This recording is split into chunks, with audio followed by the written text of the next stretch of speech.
بسم اللہ الرحمن الرحیم۔ آج ہم بات کریں گے ووٹر کے بارے میں۔ جو بندہ ووٹ دیتا ہے کسی بھی منتخب آدمی کو تو اس کی شرعی حیثیت کیا ہے، قرآن و حدیث اس کے بارے میں کیا ارشاد فرماتا ہے۔ تو ووٹر یعنی ووٹ دینے والے کی شریعت کے اعتبار سے تین قسمیں ہیں۔ نمبر ایک، ووٹ دینے والا، وہ جس کو ووٹ دیتا ہے اس کے بارے میں گواہی دیتا ہے، یعنی نمبر ایک گواہ کی صورت میں یہ ہوتا ہے کہ یہ بندہ گواہی دیتا ہے اس منتخب آدمی کے بارے میں کہ یہ بندہ یہ قابل بھی ہے اس جگہ کی اور امانت دار بھی ہے۔ تو اگر وہ واقعی قابل بھی ہو، امانت دار بھی ہو، تو ووٹر یعنی ووٹ دینے والا اپنی گواہی میں سچا ہے، جس پر یہ معجور ہوگا اور اللہ تعالیٰ اس کو اجر و ثواب عطا فرمائے گا۔ اور اگر وہ اس اپنے گواہی میں جھوٹا ہو تو اس کے بارے میں رسول اللہ صلی اللہ علیہ وسلم بخاری کی روایت میں ارشاد فرماتا ہے کہ یہ بندہ مشرک ہے، یعنی شرک کے ساتھ اللہ کے رسول صلی اللہ علیہ وسلم نے اس کو شمار کیا ہوا ہے۔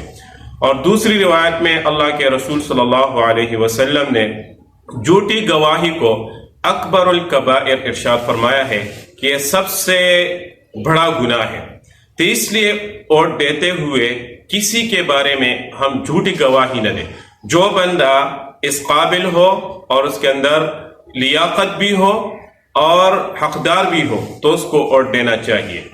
نمبر دو، ووٹر جو جس منتخب آدمی کو ووٹ دیتا ہے تو اس کے بارے میں سفارش کرتا ہے کہ میں اس بات کی سفارش کرتا ہوں کہ یہ میرا منتخب آدمی جس کو میں ووٹ دے رہا ہوں یہ بندہ قابل بھی ہے، امانت دار بھی ہے، دیانت دار بھی ہے۔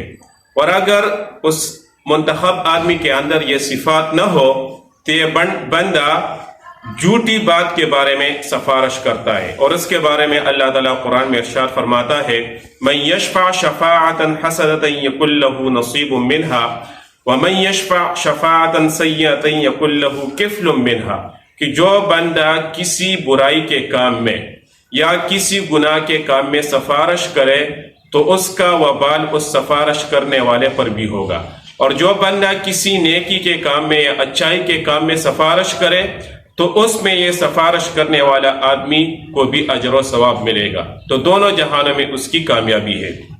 نمبر تین، ووٹر اس کی حیثیت ایک جو جس کو ووٹ دے رہا ہے وکیل بنا رہا ہے، یعنی اس کو اپنا وکیل یعنی نمائندہ بنا رہا ہے کہ میں اس بندے کو ووٹ دے رہا ہوں، یہ امانت دار بھی ہے، دیندار بھی ہے، دیانت دار بھی ہے، اس وجہ سے میں اس کو منتخب کر رہا ہوں اور اپنے لیے اور پوری قوم کے لیے میں ایک وکیل بنا رہا ہوں کہ ہماری طرف سے وکالت کرے گا۔ تو اگر اس میں یہ بندہ سچا ہو اور اس کے اندر یہ ساری کی ساری صفات بھی ہو تو پھر یہ بندہ دنیا میں بھی کامیاب ہے، آخرت میں بھی کامیاب ہے۔ اور اگر اس میں یہ جھوٹا ہو تو دنیا میں بھی وبال ہے اور آخرت میں بھی وبال ہے۔